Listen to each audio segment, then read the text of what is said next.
America युद्ध में जब हारने लगता है तो खूंखार हो जाता है, इतना खूंखार कि फिर सभी हथियारों से दुश्मन को दहलाता है। ट्रंप ने साफ कह दिया है कि ईरान को जैसे भी हो हद में लाओ, ईरान को एटम प्रोग्राम पर फौरन समझौता करवाओ।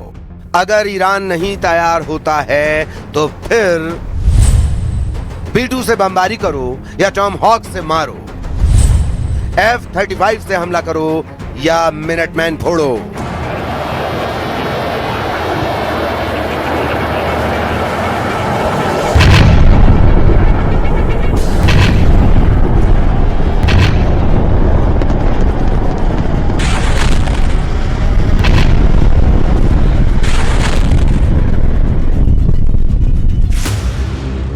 मगर ईरान को अब ट्रंप बख्शने को तैयार नहीं।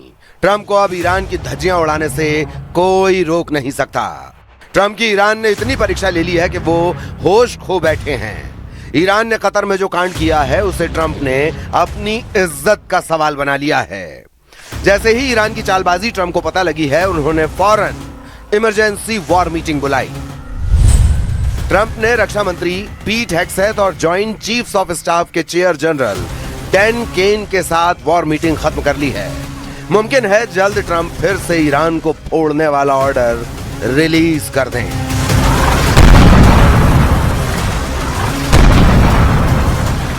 क्योंकि कतर में उनके अरमान कतरे कतरे में तब्दील हो चुके हैं। ईरान ने अमेरिका से 1-to-1 बात ही नहीं की।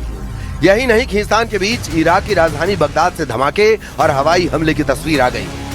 वहां अमेरिकी दूतावास पर ड्रोन अटैक हुआ। तस्वीरों में दिख रहा यह इलाका बगदाद का सबसे सुरक्षित इलाका माना जाता है, लेकिन वहां हमला हुआ।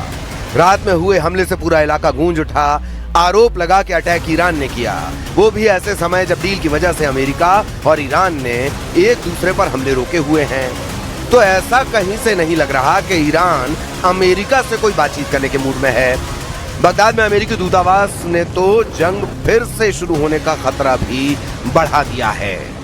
रही सही कसर कतर के दोहा में पूरी हो गई, क्योंकि वहां अमेरिका और ईरान के प्रतिनिधिमंडल की सीधी बात ही नहीं हुई और अमेरिकी प्रतिनिधिमंडल केवल कतर के प्रधानमंत्री से ही मिला।